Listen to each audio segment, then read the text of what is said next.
कुकर्म भी करते हैं।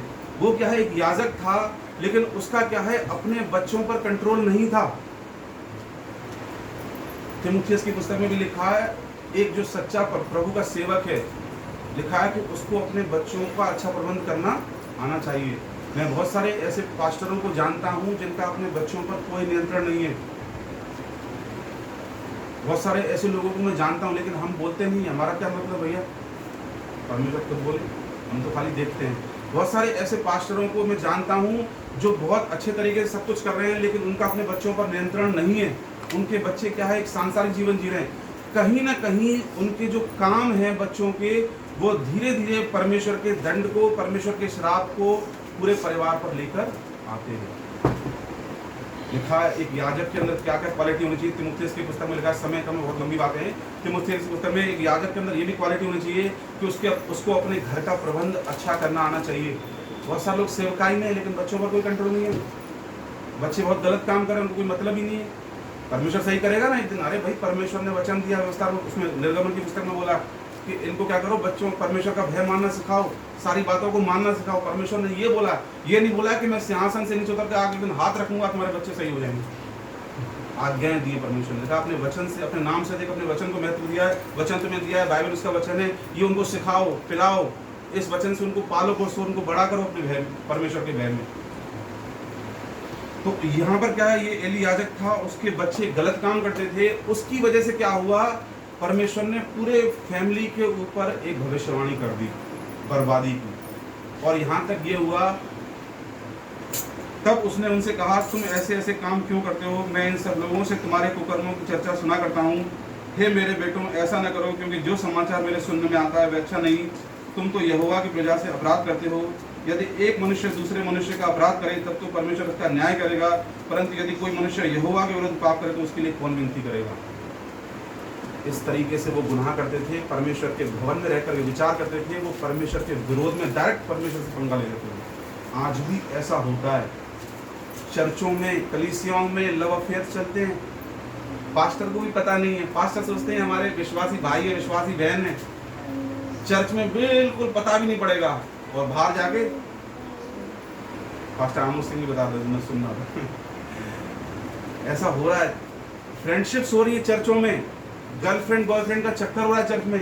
कोई किसी की गर्लफ्रेंड नहीं है, कोई किसी का बॉयफ्रेंड नहीं है। मसीह में आने के बाद आप हमेशा लड़के को लड़की से, लड़की को लड़के से दूर रहना चाहिए, एक लंबी दूरी बना के, क्योंकि आप दोनों के पास एक ऐसा शरीर है जो गिरा हुआ शरीर है, जो आपको आदम से इनहेरिटेड है, आदम से मिला हुआ, आदम बाबा से। जब आदम ने पाप किया तो उसके अंदर लक्षण आ गए मृत्यु के। आप अपने आप को कितना भी अच्छा समझो, कितना भी पवित्र समझो, आपके पास एक ऐसा बदन है जो हमेशा पाप के लिए क्रेव करता है। आप भाइयों को हमेशा भाइयों से संगति करनी चाहिए, बहनों को हमेशा बहनों से संगति करनी चाहिए। आप ये सोचो कि मैं उनसे मिलके और बातचीत करके, हंसी ठट्टा करके, नहीं। शैतान मौके देखता है, आपको पता है, क्योंकि आप लोगों के पास एक शत्रु है, आपको पता भी नहीं है, आप अपने खुद दुश्मन हो। मैंने आपको बताया ना, 3 आपके दुश्मन हैं। उसमें पहला दुश्मन कौन है? शरीर। आपका सबसे बड़ा दुश्मन है आपकी ये बॉडी। अभी तो पौलुस कहता है, जो काम मैं करना नहीं चाहता वो मैं कर जाता हूँ। मैं कड़ी खाए बोलना नहीं चाहता, मैं बोल जाता हूँ। मैं नाच खाए बोलना नहीं चाहता, मैं नाच बोल जाता हूँ। और मैं अच्छे वचन निकालना चाहता हूँ, वो निकलते ही नहीं है। हमारे साथ भी होता है कई बार, हम प्लान बनाते हैं कि हम परमेश्वर के इस वचन को पूरा करेंगे, और जब देखते हैं उसके ऑपोजिट बातें निकल जाती हैं। कई बार हम कहते हैं, भाई अब मैं बुराई नहीं करूंगा, या मैं कहता हूँ मैं किसी के सामने बुराई नहीं करूंगा, और नेक्स्ट डे मेरे मुंह से फिर बुराई निकल जाती है। प्रभु कहता है, हे ढोंगी, कल तो तू प्रार्थना करता था बुराई नहीं करूंगा, और कैसे निकल गई? तो मैं क्या बता रहा हूँ, हमारे पास एक हमारा शत्रु है, ये हमारा रियल मित्र है, होली स्पिरिट। केवल हमारा सच्चा दोस्त, सच्चा हितैषी, सच्चा सहायक, सच्चा मददगार, सच्चा साथी, सच्चा माँ, सच्ची, जो भी इसको आप रिश्ता दे दो, सिर्फ पवित्र आत्मा है आपका। जितना आप उसमें ग्रो करोगे, उतना ही आप उकाब के समान उड़ोगे। उकाब, पता है, एक ऐसी चिड़िया होती है, एक ऐसा बर्ड होती है, वो क्या है, एक बहुत ऊंचाई पर चला जाता है, और उस ऊंचाई पर जाने के बाद उसको पंख फड़फड़ाने की जरूरत नहीं होती। वो क्या है, वो अपने आप उड़ता है करके। बाकी चील कौवे क्या है, उनकी एक हाइट होती है, वहां तक ही उड़ते हैं, बस वो थक जाते हैं, फिर पेड़ पर बैठ जाते हैं। परमेश्वर चाहता है कि हम पवित्र आत्मा से इतनी संगति करें, इतनी हाइट पे चले जाएं कि हमको क्या है, बाद में पंख फड़फड़ाने की भी जरूरत न पड़े। हम ऐसे स्तर पर पहुंच जाएं कि हमको क्या है, हमेशा आनंद में रहें। ये तभी होगा जब हम क्या है अपनी हदों को पहचानेंगे। यही चर्चों में हो रहा है, चर्च के अंदर व्यभिचार हो रहे हैं।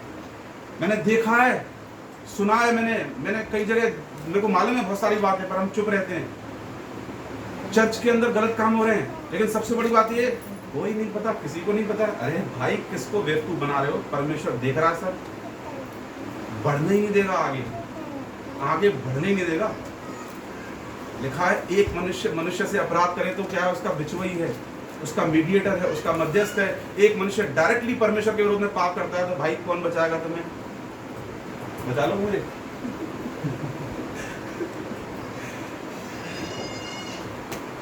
तो वहां पर क्या होता था? व्यभिचार होता था, वेदी पर व्यभिचार होता था। और एली याजक तो अच्छा था, उसने अपने बच्चे को करेक्ट नहीं किया तो उनका दंड भी उनके ऊपर आ गया। और परमेश्वर ने एली के परिवार के परमेश्वर ने क्या करा? भविष्यवाणी कर दी। भविष्यवाणी के बारे में बाद में बताएंगे, पहले वहीं चलते हैं 3 अध्याय में। और उस समय ऐसा हुआ कि एली की आंखें तो धुंधली होने लगी थी और उसे न सूझ पड़ता था। अब क्या है, इतना व्यभिचार होता था, इतना अनाज्ञाकारिता थी उसकी फैमिली में, उसके बच्चों में, कि एली की आंखें क्या है? धुंधली हो गई। आज भी बहुत सारे लोगों की आंखें धुंधली हो गई हैं बिकॉज ऑफ सिन, पाप की वजह से, मोबाइल की वजह से, अनाज्ञाकारिता की वजह से, पूरे दिन मोबाइल में घुसे रहने की वजह से, झूठ बोलने की वजह से, निंदा करने की वजह से, प्रार्थना न करने की वजह से बहुत सारे लोगों की आंखें धुंधली हो गई है। उनको लगता है कि हम देख रहे हैं। जैसे लिखा है प्रेरितों के काम पुस्तक में, पतरस और यूहन्ना क्या है मंदिर में प्रार्थना करने जा रहे थे। एक व्यक्ति था जो सुंदर नामक फाटक पर बैठा रहता था, लंगड़ा था जन्म से, और पतरस और यूहन्ना ने उसको कहा हमारी ओर देख। और बाइबल में लिखा है वो उनकी ओर ही देख रहा था, टकटकी बांध कर कि 1 रुपया 2 रुपया मिले तो पेट भर लूंगा अपना। लेकिन वो प्रभु के दास उससे क्या कहते हैं? तू हमारी ओर देख। या तो ये अंधा था या वो अंधे थे, दोनों में एक। लेकिन वो अलग सेंस में बात कर रहे थे। वो कह रहे तू देख तो रहा है लेकिन अभी भी अंधा है। कह रहे हमारी ओर देख, हम प्रभु के दास हैं, प्रार्थना करने वालों के, हमारे अंदर परमेश्वर है। तू पैसों रुपये में मन मत लगा, हमारी ओर देख, हमारे पास क्या है? सोना और चांदी तो हमारे पास है नहीं, पर जो हमारे पास है हम तुझे देते हैं। यीशु मसीह नासरी के नाम में उठ और चल। हालेलुया। आजकल लोगों को पता है प्रभु नहीं चाहिए, प्रार्थनाएं नहीं चाहिए, वचन नहीं चाहिए, प्रार्थना चाहिए, कुछ नहीं चाहिए। हम लोगों को सब क्या चाहिए? अच्छा खाना चाहिए, ब्रांडेड कपड़े चाहिए, घूमना फिरना चाहिए। हम लोगों को कोई प्रार्थना से मतलब नहीं है। हम लोगों को लगता है, मैं आपको सही बता रहा हूँ, यीशु मसीह ने अगर कोई बात बोली है उसमें दम है। मानते इस बात को? मैंने नहीं बोली है, तो यीशु मसीह ने बोली है। जागते रहो, प्रार्थना में लगे रहो, कहीं ऐसा ना हो तुम परीक्षा में पढ़ो। जिसके जीवन में प्रार्थनाएं नहीं है, प्रार्थनाओं की गंभीरता नहीं है, वो क्या है? एक दिन अवश्य कहीं ना कहीं फंदे में पड़ेगा। फंदा उसका वेट कर रहा है। तो सही बता रहा हूँ आपको, मैं अपने पर्सनल एक्सपीरियंस से बता रहा हूँ। आपको लगेगा कि, और जो लोग कम प्रार्थना करते हैं, आपको उनके व्यवहार से लगेगा कि वो बहुत डिसेंट गाय हैं, बहुत अच्छे हैं, भले हैं। लेकिन आप उनको थोड़ा सा यूं करके देखो, यूं करके आपके गाल पे झापड़ ही पड़ेगा। झापड़ का मतलब व्यवहार से। वो तब तक अच्छे हैं जब तक आप उनको छेड़ो नहीं। और जो बहुत दुआबंदी में रहते हैं, उन लोगों के अंदर आप एक क्वालिटी देखोगे कि वो क्या है? बहुत सारी बातों को झेल गए परमेश्वर के नाम के लिए, उसकी सेवा के लिए। आप उनको बुलाओगे, उनकी इच्छा नहीं होगी तो भी चले जाएंगे। अपने अंदर क्या है?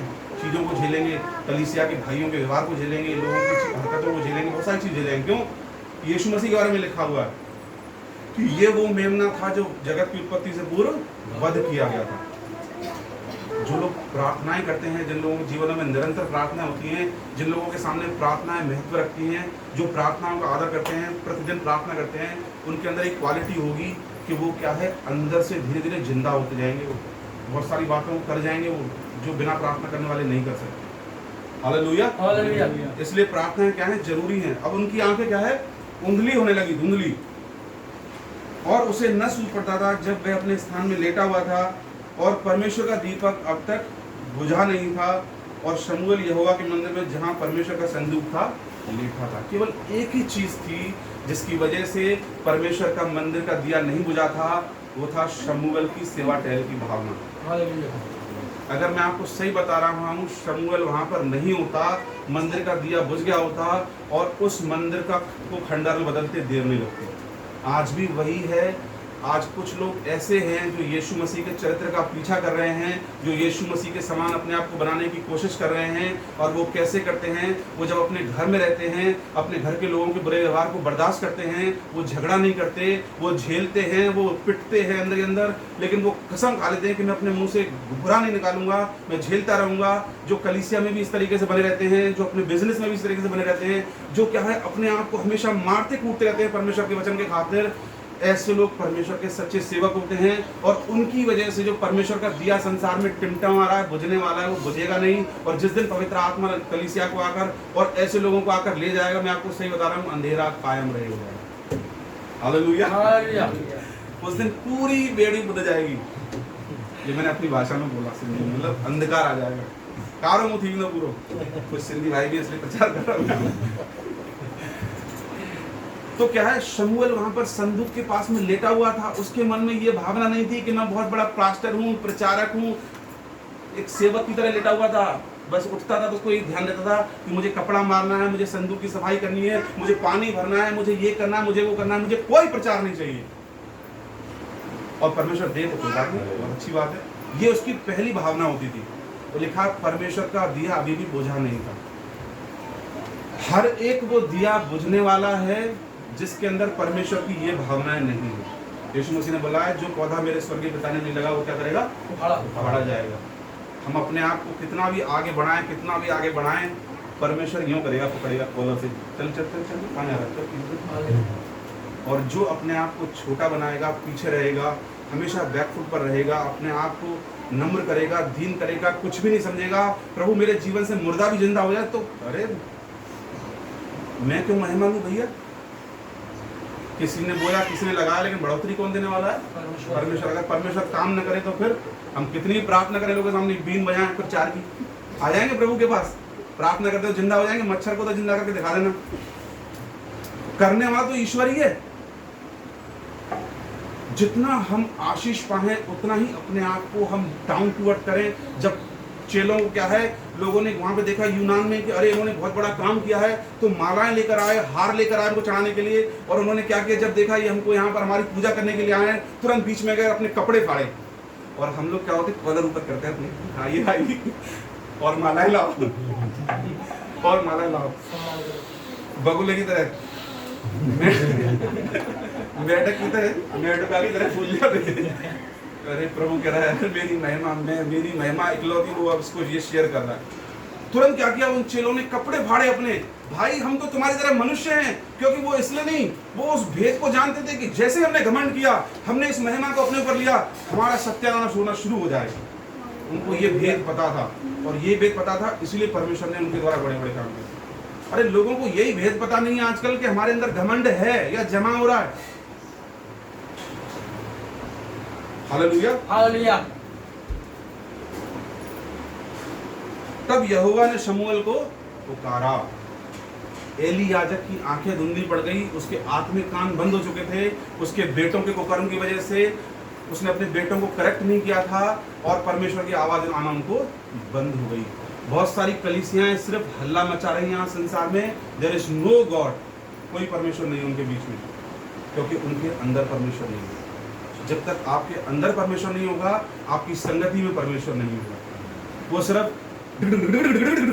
ड्रम बज रहे हैं, कोंगो बज रहे हैं, गिटार बज रहे हैं, सिंगिंग हो रही है, सामने बहनें खड़ी हैं और इशारेबाजी चल रही है, पास्टर आमोद सिंह ने बताया, बिल्कुल रियलिटी है। चर्चों में ये होता है। आपको लगेगा कि मैं ऐसी बातें बोल रहा हूँ, लेकिन मुझे कोई शर्म नहीं इन बातें बोलने में, ये सच्ची बातें हैं। चर्चों में ये होता है। मैं उस दिन पास्टर आमोद सिंह की एक 10 मिनट वीडियो देखा, मुझे इतनी जोर से हंसी आई। कह रहे भाई प्रचार करते हैं और सामने बहन खड़ी है और इशारे में बातें हो रही, मतलब इतने अच्छे तरीके से बताते हैं कि मेरी हंसी छूट गई एकदम सुन के। नहीं वाह, ये तो बिल्कुल सही बता रहे हैं, ऐसा होता है। कितने लोग हैं जब परमेश्वर की वर्शिप होती है तो आंखें बंद करके बैठते हैं चर्च में। मैं देखता हूँ, सबको नोटिस करता हूँ। मैं कई बार क्या होता है, मैं कोंगो बजा रहा हूँ यहाँ पर बैठ के, मेरे को क्या कई बार खुजली होती है, या कई बार पसीना चलता है तो जैसे खुजली, अब इतनी भयंकर खुजली होती है कि मन करता है हाथ रोकूं। मैं अगर हाथ रोकूं तो सब वर्षे बंद कर देंगे। ये देखते हैं मेरे मतलब, और मेरे तो मुस्कुराते हैं उसमें। इसका मतलब आप परमेश्वर के साथ ट्यूनिंग में नहीं हो। सही बता रहा हूँ मैं आपको, जो भी व्यक्ति परमेश्वर के साथ ट्यूनिंग में नहीं होता है ना, वो कॉन्गो बजे, खराब बजे, कोई खराब गा रहा है, इस बात का उसका कोई फर्क नहीं पड़ता, उसका ध्यान सिर्फ ईश्वर की ओर होता है। मैं आपको सही बता रहा हूँ, अगले संडे से हम सब लोग अपनी आंखें बंद करके वर्शिप करें, या तो हम करेंगे, क्योंकि आंखें बंद करने से 80% आपकी दुनिया समाप्त हो जाती है, आप परमेश्वर के साथ ज्वाइंट हो जाते हो, जुड़ जाते हो। वरना क्या होता है, उसको देख रहा है कौन सा कपड़ा पहन के आया है, और वो उसको देख के मुस्कुरा रहा है, उसको देख के आपको क्या लगता है परमेश्वर की आराधना कर रहे हो, आप उसकी आराधना में डिस्टरबेंस लेके आ रहे हो। इसलिए हम सब लोग जब भी वर्शिप करें तो आंखें बंद करके परमेश्वर का ध्यान करें, क्योंकि मैंने देखा है, इसलिए कई बार मैं क्या कोंगो वोंगो नहीं बजाता हूँ, कि मुझे पता है मैं अभी बजाने की सिचुएशन में नहीं हूँ, तो फिर लोग डिस्टरबेंस होगा, थोड़ा सा भी हुआ, खुजली उजली कुछ किया तो सब लोग देखते हैं, फिर मुस्कुराएंगे, उसमें 2-3 लोग, अरे क्यों बंद कर दिया, अच्छा नहीं बजा रही, ये तमाम बातें क्यों ध्यान दे रहे हो भैया। परमेश्वर की वर्शिप करनी है आत्मा सच्चाई से, जितने भी लोग करेंगे ना, तो वो वहाँ क्या है उस समय होंगे ही नहीं जहाँ पर है, उनके तार परमेश्वर जोड़ेंगे, बजाए न बजाए क्या करना। सबसे ज्यादा परमेश्वर चाहता है कि हमारी आत्मा परमेश्वर के साथ जुड़ी हो। मैं आपको ऐसे भी लोग दिखा दूं जो इतनी अच्छी अच्छी धुन निकालते हैं गिटार पर, लेकिन उनके जीवन अकॉर्डिंगली नहीं है परमेश्वर के, कोई फर्क नहीं पड़ता। इसलिए मैं कभी भी इन चीजों को सीखने के उसमें नहीं रहता हूँ। परमेश्वर सबसे पहले, हमारा परमेश्वर के साथ अच्छा संबंध होना चाहिए। आपका परमेश्वर के साथ अच्छा संबंध होगा, जैसे हमने भजन 45 से पहले याद पड़ा, मेरा हृदय सुंदर उमंग से क्या है, उमड़ रहा है। आपके अंदर ऐसा हृदय आपका हो जाएगा, आपको हर समय अच्छा अच्छा फील होगा, ये होना चाहिए। सबसे बड़ी लिखा है कि यहोवा के लिए क्या करो, एक नया गीत गाओ। कैसे गीत गाएंगे नया गीत, अपने चरित्र को इतना ब्यूटीफुल करो कि आप ऐसे ऐसे काम करो कि आपका वो परमेश्वर के लिए क्या हो, एक गीत हो सुंदर। हालेलुया, ज्यादा बोल रहा हूँ तो माफ करना, थोड़ा और देखते हैं, समय है।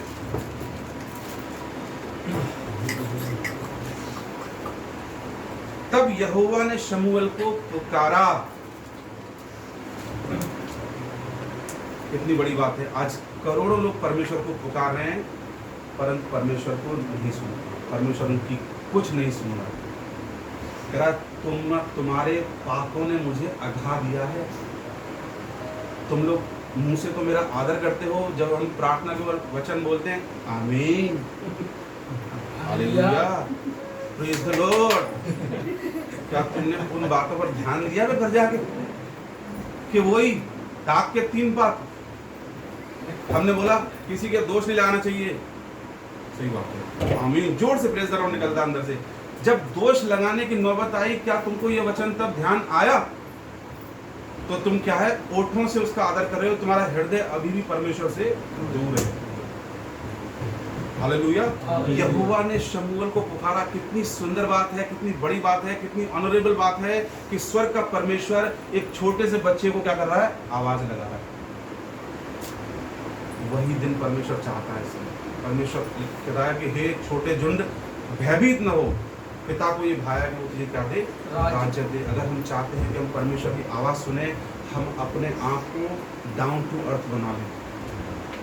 हम हमेशा अपने सेंस पे रहें कि मैं कुछ भी नहीं हूँ, सारी महिमा केवल परमेश्वर की है। हम ज़्यादा बातें करना बंद कर दें, ज़्यादा एक्सपोज करना अपने आप को बंद कर दें। और मैं आपको सही बता रहा हूँ, जितना आप परमेश्वर के नज़दीक जाओगे, आपको उतना ही अपनी कमियाँ दिखाई देंगी। जो भी आदमी अपने आप को सही समझता है ना, वो समझ लो परमेश्वर से बहुत दूर अभी है। ऊंट जब पहाड़ के नीचे आता है तब उसे पता पड़ता है कि मैं क्या है, छोटा हूँ, तब अपने आपको लंबा समझता है। वैसे वहां आके देखता है कि अब कोलंबो। जितने भी लोग अपने आप को सही समझते हैं, बहुत सारी बहनें अपने आप को अच्छा समझती हैं, आप परमेश्वर से बहुत दूर हो। जितना आप दुआ प्रार्थना में बढ़ोगे, जितना आप प्रभु के नजदीक जाओगे, आपको एक एक कमी दिखाई देगी, छोटी छोटी कमी दिखाई देगी, वो भी बड़ा अपराध लगेगा आपको। गलत है ये बात मेरे अंदर। कई बार हम एटीट्यूड दिखाते हैं लोगों को, आपको पता पड़ेगा, तब आपको पता पड़ेगा हमारा परमेश्वर कितना पवित्र है और कितनी रिक्वायरमेंट है उसके वर्ड की। और जितना आप अपने आप को साफ करते आओगे, क्लियर करते आओगे, आप परमेश्वर की आवाज़ को मोर क्लियरली सुनते चले जाओगे। और जब आप परमेश्वर की आवाज़ को सुनोगे तो ऐसा हो ही नहीं सकता कि आप उस पर एक्ट न करो। उस पर जब काम करोगे तो आपके जीवन में पृथ्वी पर इतनी आशीष आएगी, इतना छुटकारा आएगा कि आप देखकर उसको क्या है, अचंभित हो जाओगे। हालेलुया। थोड़ा सा देखते हैं, तो बंद करेंगे, नेक्स्ट में देखेंगे। तब यहोवा ने शमूएल को पुकारा और उसने कहा, क्या आज्ञा? क्या कहा? क्या आज्ञा? इसका मतलब क्या है? जब कोई मालिक किसी सर्वेंट को बुलाता है तो जाके वो थोड़ी कहता कि हाँ भाई इधर ही आ जा, तू यहीं से बता दे क्यों बुला रहा है, एक पगार दे रहा तो आपको जाना पड़ेगा उसके पास, वहीं से बता दे क्या काम है, तू ही कर रहा आज। कभी किसी नौकर ने अपने मालिक को कहा आज तू ही कर रहा, रोज मुझसे करवाएगा क्या? उसने क्या बोला? क्या आज्ञा? मतलब ये एक भाव दिखा रहा है, क्या आज्ञा? हे मेरे परमेश्वर तेरी क्या आज्ञा है? उनको भी ऐसा ही स्वभाव रखना है। प्रभु जब बुलाए, क्या आज्ञा? प्रभु तेरी क्या आज्ञा है? प्रभु तू चाहता है कि मैं ऐसा बनूं, मैं बनने की कोशिश करूंगा, नहीं बन पा रहा, मुझे अनुग्रह दे। हमेशा अपने अंदर सॉफ्ट रखे अपने हृदय को। हालेलुया।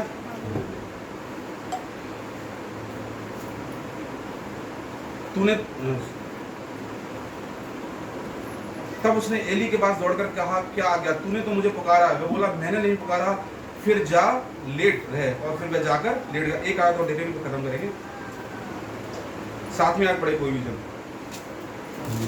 उस समय तक शमूएल यहोवा को नहीं पहचानता था और ना यहोवा का वचन ही उस पर प्रकट हुआ था। बस उस समय तक शमूएल यहोवा को नहीं पहचानता था। कितनी सुंदर बात है, कितनी स्ट्रेंज बात है। एक बच्चा है जो परमेश्वर को जानता नहीं है, परमेश्वर उससे बातें कर रहा है, और आज पादरियों से भरी पड़ी है जमातें, कलीसियाएं, डीकनों से, बिशपों से। किसी के पास कोई डिग्री है, किसी के पास कोई डिग्री है, किसी के पास कोई डिग्री है, किसी का लवादा बहुत बड़ा है, इतना बड़ा है कि पूछो ही मत, किसी की दाढ़ी बहुत बड़ी है, किसी के पास इतनी कारें हैं, इतना है, परमेश्वर की आवाज नहीं आ रही। और एक छोटा बच्चा है जिसके पास कोई डिग्री नहीं है, कोई उसके पास नॉलेज नहीं है, कोई थियोलॉजी नहीं है, और परमेश्वर से क्या कर रहा है? बातें कर रहा है। लिखा है उस समय तक शमूएल यहोवा को नहीं पहचानता था। वो यहोवा को पहचानता नहीं था तो परमेश्वर से बातें कर रहा था। और हम सब लोग जानते हैं परमेश्वर को, तो हमसे बातें नहीं होती। कितनी सोचने वाली बात है। आज सब क्लेम करते हैं, I am the servant of the most high God. कौन से वाले? परमेश्वर के भैया। हम तो परमेश्वर के महान दास हैं, परमेश्वर के दास, child of God, daughter of God, ये वो। पर there is no voice of God. परमेश्वर की कोई आवाज नहीं है। परमेश्वर उनसे बातें ही नहीं करता। कहता है तुम्हारे घमंड ने, तुम्हारी अनाज्ञाकारिता ने मुझको थका दिया है, इसीलिए मेरी आवाज तुम्हारे कानों तक नहीं पहुंचती। लेकिन एक छोटा बच्चा था जो न तो बाइबल ट्रेनिंग करके आया था, न कुछ करता था, बस क्या करता था, कभी कभी मटके में पानी डाल देता था, वाचा के संदूक की सफाई करता था। उसके अंदर कोई चाहत नहीं थी कि मैं पुलपिट पे आके खड़े होकर बहुत हल्ला मचाऊं या ये करूं वो करूं। कोई बुरी बात नहीं यहाँ से खड़े होकर प्रचार करना, ये तो सेवकाई है ही परमेश्वर की, यहाँ से परमेश्वर बातें करता है। लेकिन उसके बाद हमारा जीवन वैसा होना चाहिए, बच्चे से हमें सीख लेनी चाहिए। हमेशा उसके अंदर एक सर्वेंट का भाव रहता था। प्रभु बोलता था, हे शमूएल, कहता था क्या आज्ञा। आजकल हम परमेश्वर से कहेंगे, प्रभु तू मेरी आज्ञा मान ले, प्रभु मेरी आज्ञा मान ले, मुझे ये दे दे, मुझे वो दे दे। तो आज्ञा तो मनवाना हो परमेश्वर को। भाई प्रभु से पूछा है, प्रभु तुझे क्या चाहिए? सबको परमेश्वर से चाहिए। रोज सुबह जैसे परचूनी दुकान लिस्ट बना के आते हैं, तेल, कड़ुआ, चीनी, दाल, वैसे परमेश्वर के सामने सुबह सुबह लिस्ट रख देते हैं, प्रभु ये चाहिए वो चाहिए। प्रभु ने पूछा, कभी तुमने मुझसे पूछा कि मुझे क्या चाहिए? पूरी लिस्ट रोज सुबह परमेश्वर के सामने, प्रभु एसी नहीं है, प्रभु कार नहीं है, प्रभु ये नहीं है। प्रभु ने कहा इसीलिए नहीं दे रहा हूँ, दूंगा तो भ्रष्ट हो जाओगे, फिर आए ठहंगा आओगे तुम दुआ करने, एसी लग जाएगा घर में, तुम फिर नहीं आओगे दुआ करने। अरे बहुत कम लोग हैं जिनके अंदर वास्तव में परमेश्वर के प्रति ज़ील है, उत्साह है। बहुत कम लोग हैं। हमको इस बच्चे के समान बनना है। प्रभु क्या आज्ञा। हालांकि उस समय परमेश्वर का वचन तो आया भी नहीं था, कोई पहचान नहीं थी। उसके बाद भी परमेश्वर को उसका वचन आ रहा था। कोई हमें टेक्नोलॉजी की ज़रूरत नहीं है, कोई हमें ब्लूटूथ किसी चीज़ की ज़रूरत नहीं है। हमें सिर्फ एक चीज़ की ज़रूरत है, हम अपने आप को नम्र करें तो परमेश्वर हमसे बातें करना शुरू कर देगा। हम आपस में एक दूसरे को बर्दाश्त करें। हमको कैसे पता पड़ेगा कि हम नम्र हुए कि नहीं हुए? कई बार हम नम्र नहीं होते हैं, तो चर्च में नम्र होते हैं, प्रार्थना में नम्र होते हैं, रो रो के प्रार्थना करते हैं, प्रभु नम्र बना, प्रभु मुझे तोड़। प्रभु कह रहा मैं तोड़ ही नहीं पा रहा, तू आगे आते तभी तो तोड़ूंगा। तू अपने भाई से कैसे बात करता है, अपने विश्वासी भाई से कैसे व्यवहार करता है, अपने अगुओं के बारे में क्या क्या बोलते हो, और तुम कहते हो प्रभु तू मुझे नम्र बना, मुझे तोड़। प्रभु ने कहा कैसे तोड़ूं, तू अनुमति तो दे मुझे। अपने अगुओं से कैसे व्यवहार करते हो, तुम क्या सोचते हो उनके बारे में, क्या बातें बोलते हो उनकी अनुपस्थिति में। कई बार हम एक दूसरे के सामने नहीं होते तो एक दूसरे के बारे में कैसी कैसी बातें बोलते हैं, हम बोल जाते हैं कई बार। अरे परमेश्वर के वचन को उस आदर से लेके तो देखें। वचन को आदर से लेने का मतलब ये नहीं है बाइबल आदर से ले ली। बहुत सारे लोग बाइबल कहते चूमते हैं बाइबल को। इनके वचनों को आदर से लेना है। माफ करना अगर मैं कुछ गलत वैसा कर रहा हूं। इनके वचनों को अपने अंदर लेना है, इनके वचनों का आदर करना है। बहुत सारे लोग बाइबल को चूमते हैं। बाइबल में लिखा है कि अपने भाई से प्रेम कर। और कैसे करें? भाई का तो बहुत गंदा व्यवहार है, लेकिन कोशिश कर, प्रार्थना कर, उपवास रख, लेकिन गंदा व्यवहार मत कर उससे। अपने भाई को 7 से 70 बार माफ कर। कई बार मेरे घर में भी ऐसी सिचुएशन बन जाती है, सब मूर्ति पूजा के इस तरीके का व्यवहार करते हैं। कई बार मैं बहुत अंदर इधर फोड़ता हूँ, लेकिन मेरी कोशिश रहती है कि मैं उस कुड़न को मुंह पे लेके नहीं आऊँ। और अंत में जब प्रार्थना करता हूँ तो परमेश्वर मुझे आशीष देता है। हालेलुया। हालेलुया। सो परमेश्वर हम सबको आशीष दे अपने वचनों के द्वारा। आइए हम सब अपनी आंखों को बंद करें।